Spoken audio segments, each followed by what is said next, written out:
மல்லி சிரியல் நேயர்களுக்கு வணக்கம். மல்லியின் கதையை தீர்த்து கட்ட முடிவு செய்யும் சுடர் ஒரு பக்கம், ரகு ஒரு பக்கம். இப்போ தான் சேனலுக்கு முதல் முறையாக வரீங்கன்னா மறக்காமல் லைக் பண்ணிட்டு சப்ஸ்கிரைப் பண்ணிட்டு வாங்க. வீடியோக்குள்ளே போயிட்டு என்ன தான் சுவாரஸ்யமான விஷயம் நடக்குதுன்னு பார்த்தீங்கன்னா, ஒரு பக்கம் நம்ம வெண்பா சின்ன பொண்ணாக இருந்தாலுமே கேட்குற கேள்விக்கு இப்போது விஜயாலையும் சரி, நம்ம மல்லியாலையுமே சரி பதில் சொல்ல முடியல. ஏன்னா கதிரேசன் அதாவது வாமா ரேணுகான்னு சொன்னதையுமே இப்போ ரேணுகா இருந்துட்டு எந்த ஒரு பதிலும் பேசாமல் இப்போ கதிரேசன் கூட வீட்டுக்கு வந்து போயிட்டாங்க இல்லையா?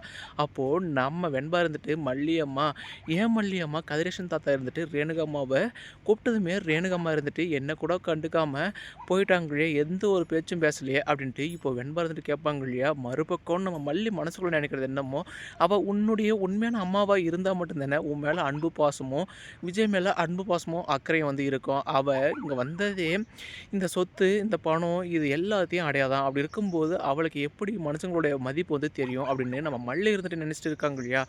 இன்னொரு பக்கம் இந்த சுடர் இதோட ஆட்டத்தை நிறுத்த போகிறது கிடையாது. ஏன்னா தானுக்கு இவ்வளோ பெரிய அசிங்கம், அவமானம் இது வரைக்கும் வந்ததில்லை. ஆனால் போயும் போய் இந்த மல்லி தன்னை வந்துட்டு இந்த அளவுக்கு வந்து அசிங்கப்படுத்திட்டாளே, அவளெல்லாம் சும்மா விடக்கூடாது. அவள் உயிரோடு இருக்கிறதுனால தானே விஜயும் சரி, வெண்பாவும் சரி அவங்களுடைய மனசில் முழுசாக வந்து இடம் பிடிக்க முடியல. மல்லியை ஒரே அடியை தீர்த்து கட்டணும். அதுக்கு ஒரே பிளான் ரகுக்கு வந்து கால் பண்ணணுன்ட்டு இப்போ ரகுக்கு வந்து கால் பண்ணுவாங்க இல்லையா? சுடர் நானும் வீடியோ வந்து பார்த்தேன். அதாவது உன்னை எந்த அளவுக்கு அசிங்கப்படுத்தணுமோ அந்த அளவுக்கு அசிங்கப்படுத்திட்டா இந்த மல்லி. போயும் போயும் கிராமத்தில் வந்த உடனே கொஞ்சம் சாதாரணமாக எடை போட்டது தப்பாக போச்சு. அவள் எவ்வளோ பெரிய மாஸ்டர் பிளான் எல்லாம் போடுறா அப்படின்ட்டு இந்த ரகுன்னு சொல்லுவாங்க இல்லையா? ரகு அவள் உயிரோடு இருக்கவே கூடாது. அவளுடைய கதையை வந்து முடிச்சிடணும். அவள் எப்படி இருந்தாலும் வீட்டுக்கு அதாவது விஜய் வந்துட்டு பிஸ்னஸ் விஷயமா வெளியே போகும்போது இந்த மல்லி இருந்துட்டு மல்லிகை சாமான் வாங்க தனியாக வருவாள் இல்லையா? அந்த சமயம் பார்த்து அவளை வந்து கடத்திடணும். கடத்துறது மட்டும் இல்லை, அவளை வந்து அப்படியே ஒரு அடியாக போட்டு தள்ளணும் அப்படின்ட்டு இந்த சுடர் இருந்துட்டு நம்ம மல்லியை வந்துட்டு தீர்த்துக்கட்ட வந்து பிளான் பண்ணுறாங்க இல்லையா?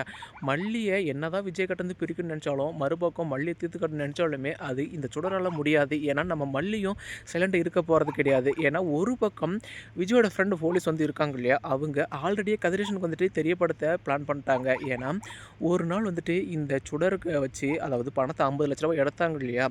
அந்த பணத்தை எடுத்தது இந்த சுடருக்கும் இது இருக்குது அப்படின்ற ஒரு விஷயத்த சிசிடிவி கேமரா மூலிமா தெரிஞ்சுக்கிட்டாங்க இல்லையா?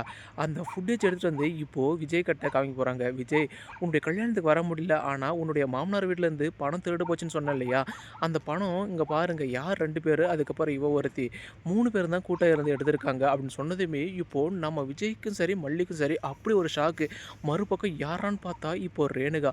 மறுபக்கம் நம்ம மல்லி சொல்லுவாங்க, விஜய் நான் தான் சொன்னேன் இல்லையா, இவ உண்மையான ரேணுகெல்லாம் கிடையாது. அவளுடைய சுயரூபம் தெரிஞ்சுக்கணுன்னா நீங்கள் எப்பவும் போல் அவர் ரேணுகான்னு நினச்சிட்டு எல்லாத்தையுமே பேசுங்க.